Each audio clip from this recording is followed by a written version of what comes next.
different altars switching. I've got Quasimodo as an altar. That explains why I cut out in front of the car when I was 20.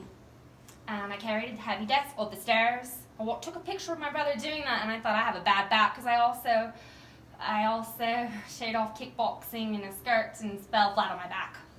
I kept injuring myself over and over and over again. I knew that the hole underneath the trampoline was shallow, but I still fell on my back 3 times. I find ways to hurt myself because I won't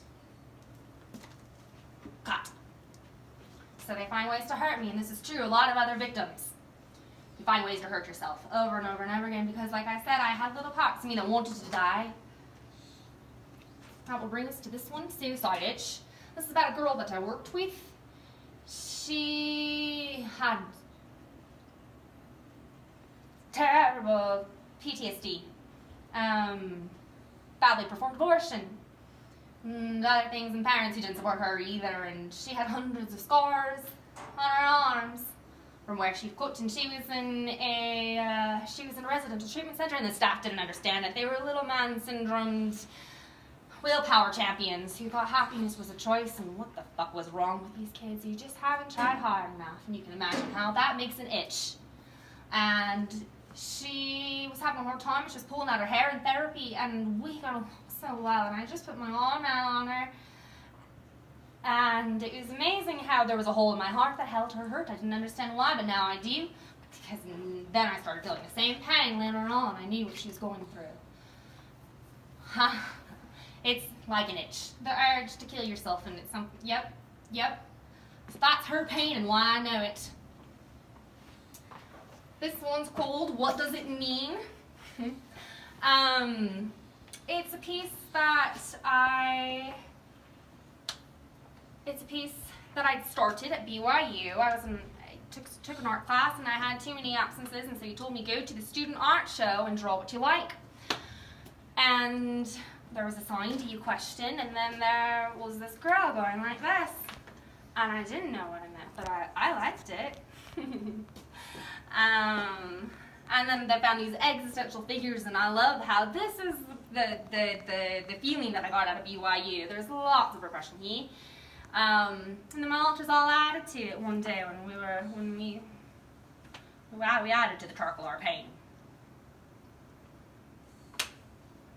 I got virtue carved into her arm. I was not magnificent. Running out of time, I tell myself. So much going on. These 3 all kind of go together. It's called Dirty Water. That was when the bathtub flashback started happening. I would invite men over to give me baths, and I started vomiting. I also had a seizure during one of my flashbacks. I was completely taken over. I couldn't sleep for 3 days. I was so sexual. I wanted to orgasm or die. And it was very hard because I can feel these altars starting to come out, and I'm trying to explain to my therapist what's going on, but my therapist has theories rooted back to hysteria, the same hysteria that Freud faced. My therapist, people don't believe in multiple personalities. They think that we're very suggestible, and so I'm trying to tell my therapist what's happening to me, and he's, oh, but you know, you've only dissociated 3 times.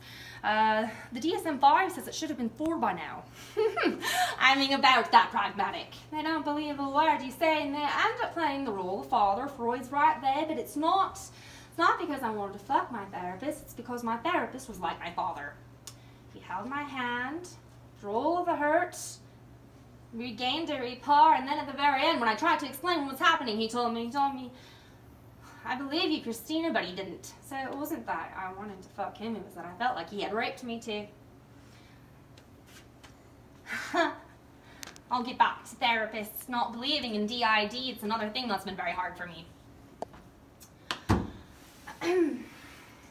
This is my relationship with weed. When my eyes get high, my altars become more distinct. I take it artistically and musically. It has definitely played a role. It's taught me things. Yeah, and I'm still learning what the balance is.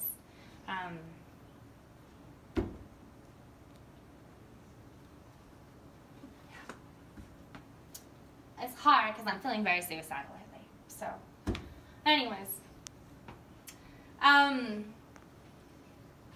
this is Alice Just Stared. I drew this piece. My parents had just bought me a house, and that was very kind of them, but I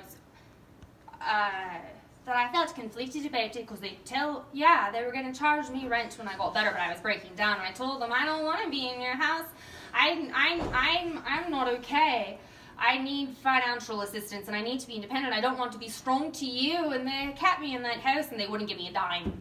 That's where the problem is. They didn't want to admit how badly I had been hurt, and so they paid for all of my groceries. I was like a doll in their house where they could convince themselves that they were the martyrs taking care of me. It does not help the victims to be controlled. You take responsibility. I can take care of myself, and I don't need to be shamed for something you did to me. Can you put a price on this? This is a drawing I was able to give to Elizabeth Smart. I wanted to give it to her. I have an interesting relationship with Elizabeth, a lot of respect for her.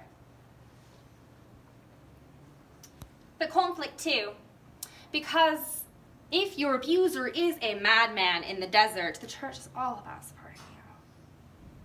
But if your abuser is your father, or a bishop, or a stake president, or the MTC president, they don't want to hear you. They don't want to hear you at all. They give you a sad smile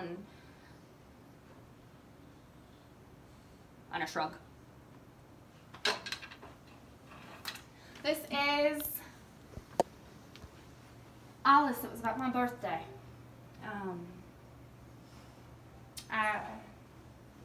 It was a moment of hope.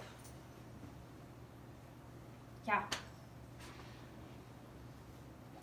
I already talked about that one. This one's called Scatterbrained and Crying in the Rain. I like this one because you can't feel trauma screaming out of it through our Masonic numbers. Or extreme hurt, or things you can't explain. It's just a sad girl in the rain. But my style has changed since all of these came out, and so to me it was what was left from the pain, how things have gotten better and different and beautiful. And it's something for me to look forward to. It's something for me to look forward to. That maybe my life won't always be about. Yeah, but I wouldn't mind if it was. I wouldn't mind if my life was all about fighting for something that I know is right and defending something. But yeah, asking for change because it's needed.